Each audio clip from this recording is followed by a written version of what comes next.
নমস্কার, আপনারা দেখছেন কবির সৌরভের ইউটিউব চ্যানেল। আপনারা প্রত্যেকেই অধীর আগ্রহে অপেক্ষা করে আছেন আজকে ডিএ মামলার যে এই পর্বের চূড়ান্ত শুনানি হলো, ম্যারাথন শুনানি হলো, ঠিক তার কি নির্যাস সেটা জানার জন্য এবং যে মানুষটির মুখ থেকে শোনার জন্য অপেক্ষা করে আছেন সেই বিকাশ রঞ্জন ভট্টাচার্যকে আমরা দীর্ঘ প্রতীক্ষার পরে ওভার ফোন ধরতে পেরেছি। স্যার অত্যন্ত ব্যস্ত এবং ক্লান্ত, একই সঙ্গে আমরা তার মধ্যেই স্যারের সঙ্গে সামান্য কথা বলে নেওয়ার চেষ্টা করব। স্যার, আজকে ঠিক কি হলো এবং এই মামলার ঠিক কি পরিণতি অপেক্ষা করে আছে বলে আপনি মনে করছেন? এখন এই মামলায় আমাদের সওয়াল হয়ে গিয়েছে সরকারের জবাব দেওয়ার কথা। প্রথমে তো সরকারের অ্যাপিল, সরকার তারা তিনজন কৌঁসুলি, এটা অদ্ভুত ঘটনা, কখনো ইতিপূর্বে আমরা দেখিনি যে একটা পার্টির হয়ে তিনজন কৌঁসুলি সওয়াল করছেন। তারা করলেন, সেটা ভালো কথা। তারপর আমরা আমাদের জবাব দিলাম। আজকে তাদের পাল্টা জবাব দেওয়ার ব্যাপার ছিল, তারা পাল্টা জবাব দেওয়া শেষ করতে পারেননি। আগামী মঙ্গলবার তারা শেষ করবেন আশা করা যাচ্ছে, এবং মঙ্গলবার দিন তাদের পাল্টা জবাবে আজকে শ্যাম দেবান করেছেন, সেদিনকে কপিল সিবাল করবেন। তা রাজ্য সরকার মরিয়া যে তারা যে করেই হোক এই বিয়ের দাবিটাকে ঠেকাবেন, এবং সেটা করতে গিয়ে যে সমস্ত সওয়াল তারা করছেন, যেহেতু মামলার শুনানি হচ্ছে এখনো পেন্ডিং, আমি সেই সম্বন্ধে বিশেষ কিছু বলবো না, আইনজীবী হিসেবে বলা উচিত না। কিন্তু একটা জিনিস বোঝা যাচ্ছে যে রাজ্য সরকার তার অর্থনৈতিক দেউলিয়াপনাটা আদালতের কাছে হাজির করেছেন, এবং সেটা করতে গিয়ে অন্যান্য রাজ্যের তুলনা টেনে তারা পশ্চিমবঙ্গকেই অসম্মানিত করেছেন। যে অন্যান্য রাজ্যে তাদের কস্ট অফ প্রাইস ইন্ডেক্স অনুযায়ী দেয়া যায়, এ রাজ্যে তাহলে কস্ট অফ প্রাইস ইন্ডেক্স দেওয়া যাবে না। তেমন কস্ট অফ প্রাইস ইন্ডেক্স এ রাজ্যে কোনো নির্ধারণ করা হয়নি। আবার কেন্দ্রীয় যে সিপিআই আছে সেটাকেও মানবো না। কি এক সেই আজকে সুকুমার রায় বেঁচে থাকলে পরে এদের নিয়ে গল্প লিখতে পারতেন। এই বকোৎসব মূর্তি তিনি বলেছিলেন না, সেই বকোৎসব মূর্তি জাতীয় সওয়াল চলছে আর কি। স্যার, একটা জিনিস আমরা কি আপনি একদম সঠিকটি বলতে পারবেন? আমরা বিভিন্ন সূত্র থেকে এরকমটা জানতে পারছি যে বিচারপতি পি.কে মিশ্র এবং সঞ্জয় কারোলের ডিভিশন বেঞ্চ আজকে যেটা জানিয়েছেন যে গতকাল তো তারা মহাজনী কারবার তারা বলেছিলেন বা আপনার সম্পর্কে বলেছেন এই মামলা আপনার বেবি, আমরা তো সেগুলো শুনেছি। আজকে একটি পর্যবেক্ষণের কথা যে আর্টিকেল 14 এতে বিঘ্নিত হচ্ছে সমতার যে অধিকার, কারণ একই রাজ্য সরকারের তিনটি শহরের জন্য তিন রকমের বেতন কাঠামো। চেন্নাইতে এবং দিল্লিতে যারা চাকরি করছেন তারা অন্য রকমের বেতন পাচ্ছেন এবং পশ্চিমবঙ্গে যারা করছেন তারা কম পাচ্ছেন। বেতন না, ডিএ ডিএ। তো এটা কি সত্যি কথা স্যার? আমি সেটাই তো বললাম যে এটা করতে গিয়ে রাজ্য সরকারের মানে তৃণমূল সরকারের, রাজ্য সরকারকে 2010 পর্যন্ত ঠিক দেওয়া হয়েছিল। আজকে ওদের উকিলে বলে ফেলে না, আগে অন্য গভর্নমেন্ট ছিল, আমরা গভর্নমেন্ট এসেছি।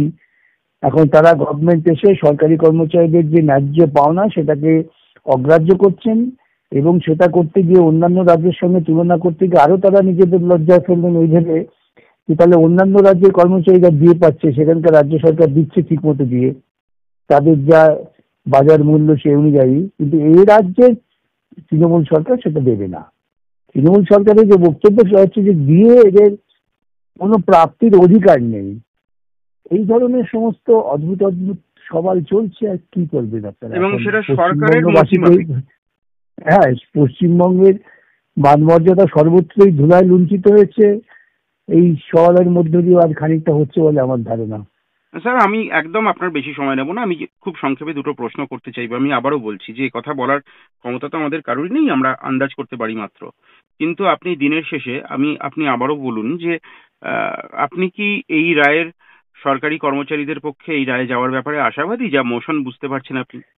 দেখুন, আমরা কলকাতায় এটা 6টি স্তরে আমরা মামলা জিতেছি, 6টি স্তরে বিভিন্ন সময়ে।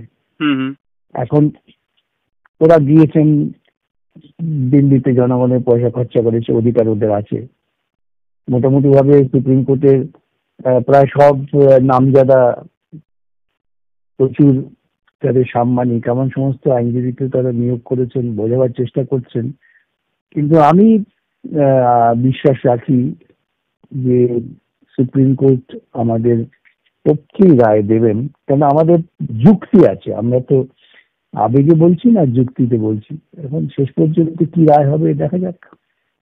স্যার, আমার একেবারে শেষ প্রশ্ন যে এই মামলা আগামী দিনে এবং একটি বিষয়, একটি মামলার তো বিভিন্ন সময় বিভিন্ন নিদর্শন আমরা পাই।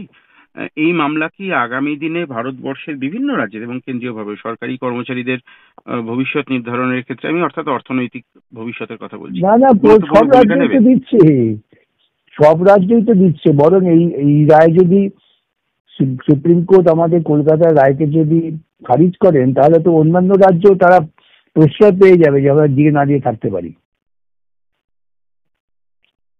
হুম, বুঝতে পারছি। সেজন্যই আমার মনে হয় না যে সুপ্রিম কোর্ট এই রায় হস্তক্ষেপ করবেন। তো সবই তো আমাদের মনে হওয়া, শেষ পর্যন্ত কি হবে তাতে বলতে পারছি না। অনেক ধন্যবাদ স্যার, অনেক ধন্যবাদ সময় দেওয়ার জন্য। right. নমস্কার বন্ধু, আপনারা আজকের যে শুনানির বিষয়বস্তু ইতিমধ্যে নিশ্চয়ই শুনে গেছেন। ঘটনাটি হচ্ছে যে গত সোমবার থেকে ম্যারাথন যে শুনানি পর্ব চলছে, আজকে প্রথমার্ধে এসে আপাতত শেষ হলো। কারণ আপনারা জানেন, সরকার পক্ষের যে সিনিয়র আইনজীবী মাননীয় শ্যাম দেওয়ান, তিনি বক্তব্য প্রথমে পরিবেশন করে একটা পিটিশন দাখিল করার পরিপ্রেক্ষিতে প্রায় 1টার বাজার কয়েক মুহূর্তে আগে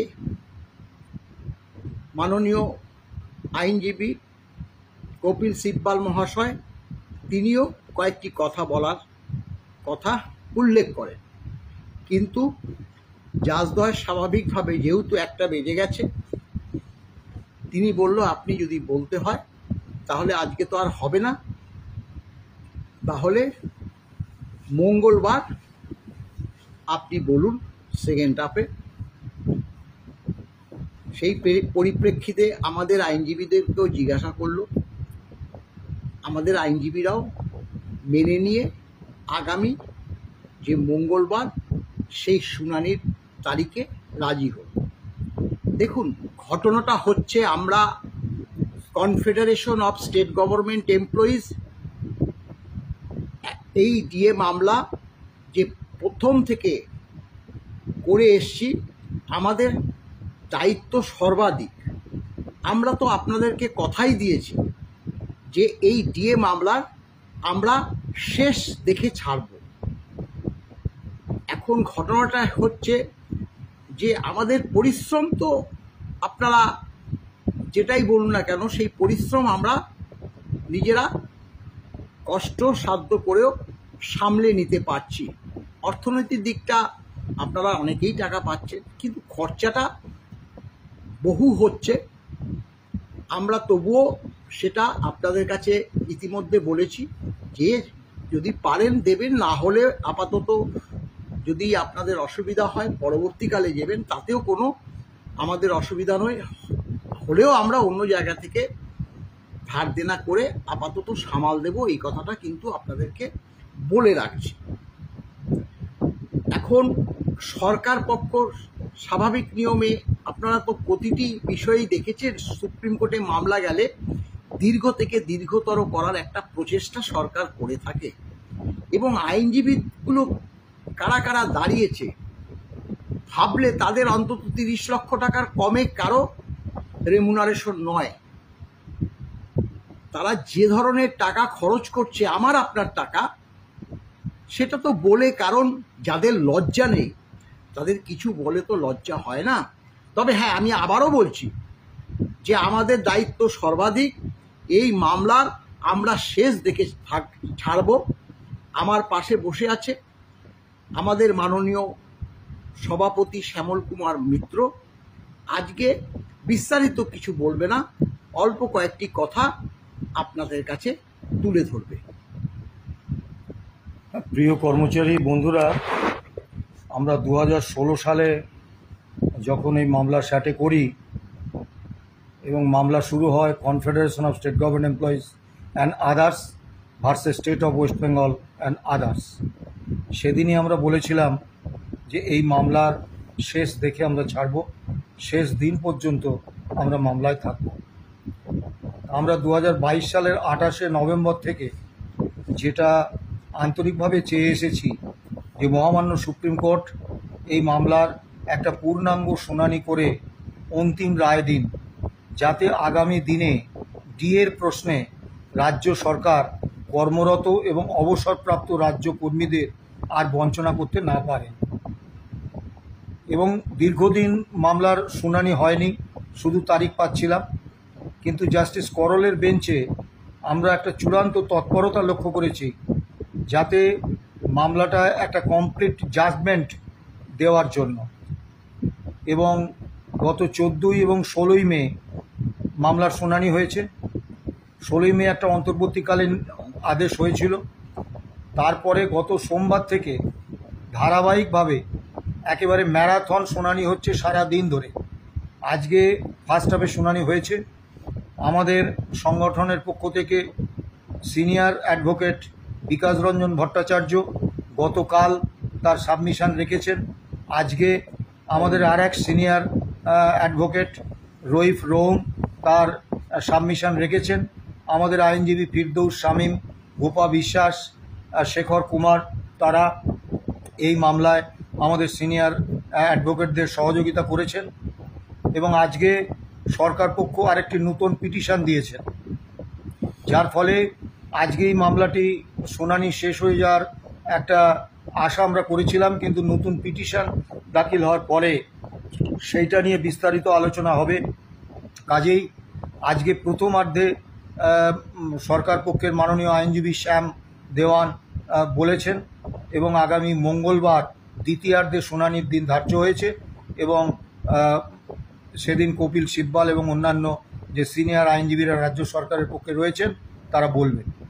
সরকার পক্ষ যে মামলাটাকে দীর্ঘায়িত করতে চাইবে এবং এতদিন চেয়ে এসেছে এটা আমরা জানি। কাজেই এতে আমরা অবাক হইনি। আমরা শুধু একটা কথা বলবো যে একটা কমপ্লিট জাজমেন্ট আমরা সুপ্রিম কোর্ট থেকে পেতে চলেছি এবং যে পিটিশন সরকার পক্ষ নতুন করে দাখিল করেছেন তাতে হয়তো সময়টা অনেকটা দীর্ঘায়িত হবে। আমরা আর্থিকভাবে এবং খুব বিপর্যস্ত অবস্থায় পড়ব, কিন্তু এর একটা ভালো দিক আছে যে এই পিটিশনটা আমরা এবং আমাদের আইনজীবীরা পুঙ্খানুপুঙ্খভাবে পড়েছি। তাতে আমাদের মনে হয়েছে যে এই পিটিশনটায় আমাদের পক্ষে যুক্তি সাজাতে অনেক সুবিধে হবে। তাই আপনাদের কাছে বলছি, হতাশার কোনো জায়গা নেই। এবং সুপ্রিম কোর্টে যেহেতু মামলা বিচারাধীন, মামলার কি রায় হবে এ সম্পর্কে আগাম অনুমান করা বা বলা সঠিক নয়। কিন্তু এটুকু আমরা বলবো যে গত সোমবার থেকে আজ পর্যন্ত যে শুনানি হয়েছে তাতে সরকার পক্ষের এবং আমাদের পক্ষের আইনজীবীদের যে সওয়াল জবাব এবং মাননীয় বিচারপতিদের যে পর্যবেক্ষণ, তাতে আমরা এই বিশ্বাস, এই আত্মবিশ্বাস চূড়ান্ত স্তরে আমাদের রয়েছে যে অন্তিম জয়টা কর্মী পক্ষেরই আসবে।